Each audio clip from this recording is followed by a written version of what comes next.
Hi guys, இன்னைக்கு நம்ம movie ரிவ்யூவில் முருகேசன் +2 படத்தோட ரிவ்யூ தான் பார்க்க போகிறோம். இந்த படம் ஜீபேயில் தமிழ் டப்பில் அவைலபிளாக இருக்குது. மறக்காமல் செக் அவுட் பண்ணி பாருங்கள். இது ஒரு காமெடி ட்ராமா மூவியாக வெளிவந்திருக்கு. இப்போ இந்த படத்துடைய கதையை பார்த்துடலாம். ஊருக்குள்ளார ஒரு லாரி டிரைவர் ஒருத்தர் இருப்பார். அவருக்கு 2 பொண்டாட்டி 2 குடும்பங்கள். இவரை நம்பி தான் இருக்குது. இவர் ஒரு நாள் எப்பவும் போல் அப்படியே ட்ரக் ஓட்டிகிட்டு போகிறாரு. திடீர்னு பார்த்தா ஒரு ஆக்சிடெண்ட், அதனால் இறந்துடுறாரு. உடனே இவருக்கு வர வேண்டிய பணத்தை ஏதாவது ஒரு குடும்பத்துக்கு மட்டும் நம்ம கொடுக்கலாம் அப்படின்னு சொல்லிட்டு அந்த ஓனர் வந்து செலக்ட் பண்ணுறாரு. அந்த ஒரு குடும்பம் எந்த குடும்பம், இதனால் என்னவெல்லாம் பிரச்சனை ஏற்பட்டது, அந்த 2 குடும்பமும் எனக்கு வேணும்னு சொல்லிட்டு ஒரு மாதிரி அடிதடி போட்டுக்கிறாங்க. இப்போ இறுதியில் இவங்களோட லைஃப் என்னவோ மாறுச்சு அப்படிங்கிறது தான் இந்த படத்துடைய கதை. படத்துடைய பாசிட்டிவ்னு பார்த்தாவே ஒரு சில காமெடி நல்லா ஒர்க் அவுட் ஆகிருக்கு.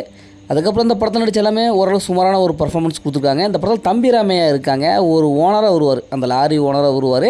அவருடைய காமெடி ஓரளவுக்கு கிளிக் அவுட் ஆகிருக்கு.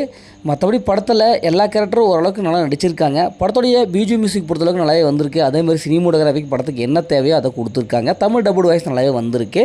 படத்தில் அந்த கிளைமேக்ஸ் ஒரு ட்விஸ்ட் வரும், அது ஓரளவுக்கு நல்லாவே இருக்குது. மற்றபடி இந்த படத்தில் பெரிய ப்ளஸில் எதுவுமே இந்த படத்துடைய மைனஸ்ன்னு பார்த்தாவே ஸ்க்ரீன் பிளே தான். ஏன்னா பார்த்து பழக்கப்பட அதே சீன்ஸ் தான். காமெடி அந்த அளவுக்கு ஒர்க் அவுட் ஆகவே இல்லை. பல காமெடி ஒரு மாதிரியாக போகுது, வாய் விட்டு சிரிக்க முடியல. இவங்க காமெடி பண்ண முயற்சி தான் பண்ணியிருக்காங்களே, காமெடி பண்ணவே இல்லை அப்படிங்கிற மாதிரி தான் இருக்குது. அதுவும் ட்விஸ்ட் எண்டிங்லாம் நியாயத்துக்கு நம்ம கெஸ் பண்ணுற மாதிரி தான் இருக்குது. கடைசி ட்விஸ்ட் இப்படி தான்ப்பா இருக்கும் அப்படின்ட்டு நம்ம மனசுக்குள்ளே நினைக்கிறது தான் அவங்க படமாக எடுத்து வச்சுருக்காங்க. அதனால் அதுவே பெருசாக ஒர்க் அவுட் ஆகவே இல்லை. எமோஷ்னல் அந்தளவுக்கு ஒர்க் அவுட் ஆகவே இல்லை.